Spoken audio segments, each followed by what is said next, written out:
இயேசுவில் பிரியமான அன்பு சகோதர சகோதரிகளே, இன்று தவக்காலத்தின் 6வது வார திங்கட்கிழமை புனித வாரத்தை நோக்கி அடியெடுத்து கொண்டிருக்கிறோம். ஆகவே இந்த நாளிலும் அற்புதமான ஒரு சிந்தனையை சிந்தித்து நமது ஆவிக்குரிய வாழ்க்கையை பரிசோதித்து பயணிக்க இருக்கிறோம்.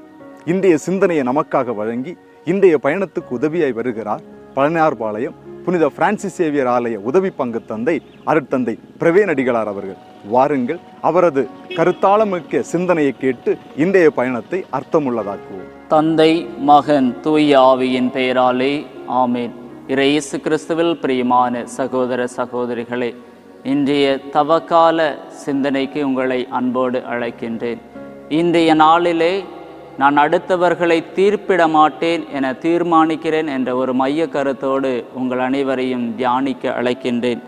அன்புக்குரிய சகோதர சகோதரிகளே, இயேசுவினுடைய வாழ்க்கையிலே நாம் பார்க்கின்ற பொழுது நீதிமானாகிய இயேசு கிறிஸ்து பாவிகளால் தீர்ப்பிடப்படுகின்றார், குற்றம் சுமத்தப்படுகிறார்.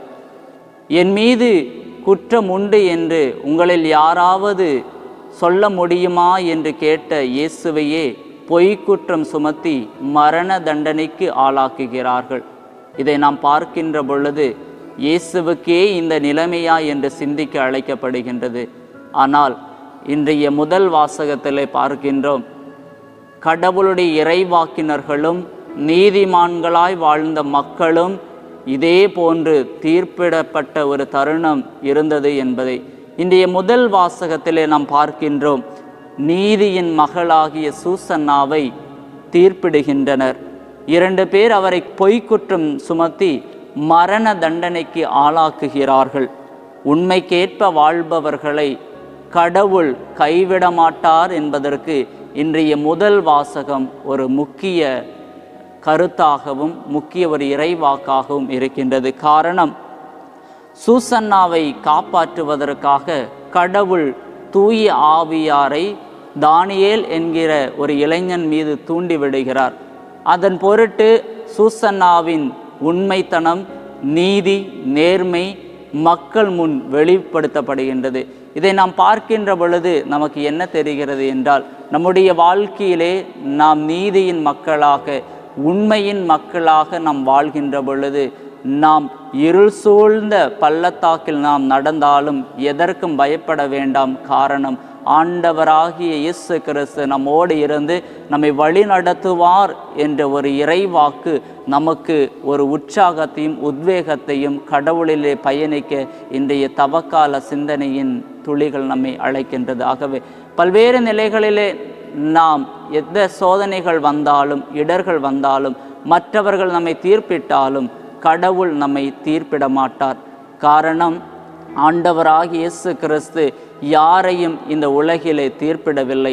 அவர் பல்வேறு துன்பங்கள் அனுபவித்தாலும் இறுதியிலே அவருடைய வாக்கு என்பது, தந்தையே இவர்களை மன்னியும், இவர்கள் செய்வது என்னவென்று அறியாமல் செய்கிறார்கள் என்று.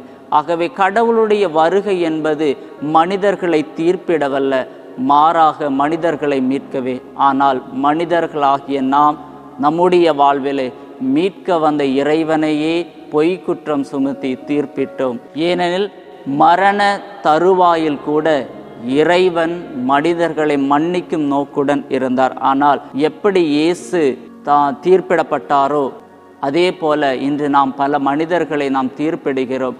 காரணம், அவர்கள் மீது உள்ள குறைகளை கண்டுபிடிப்பதற்காக நம்முடைய பார்வைகளை அவர்கள் மீது பதிய வைக்கிறோம்.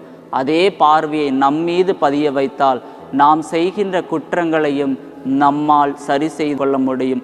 மற்றவர்களுடைய குணங்கள் நமக்கு குறைகளாக தெரிகிறது, ஆனால் நம்முடைய குறைகள் கூட நமக்கு நல்ல குணங்களாகவே தெரிகிறது. காரணம், நாம் எப்பொழுதும் மற்றவர்களை தீர்ப்பிட முயல்கின்றோம், நம்மை நாம் தீர்ப்பிட முயல்வதில்லை.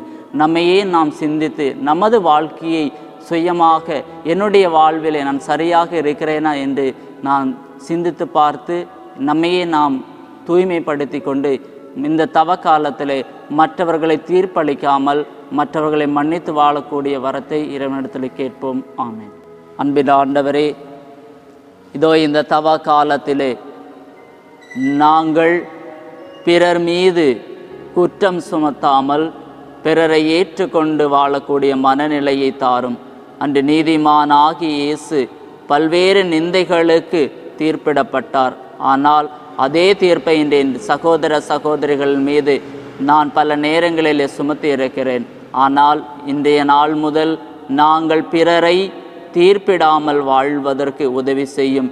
ஏனெனில் நாங்களும் உமது பார்வையிலே நீதியின் மகளாக வாழ எங்களுக்கு உதவியர்களும். இந்த ஒரு சிந்தனையோடு, இந்த ஒரு ஜெபத்தோடு எங்களை என்றென்றைக்கும் வழிநடத்தும்படியாக எங்கள் ஆண்டவராகிய கிறிஸ்து வழியாகவே மன்றாடுகின்றோம். ஆமீன்.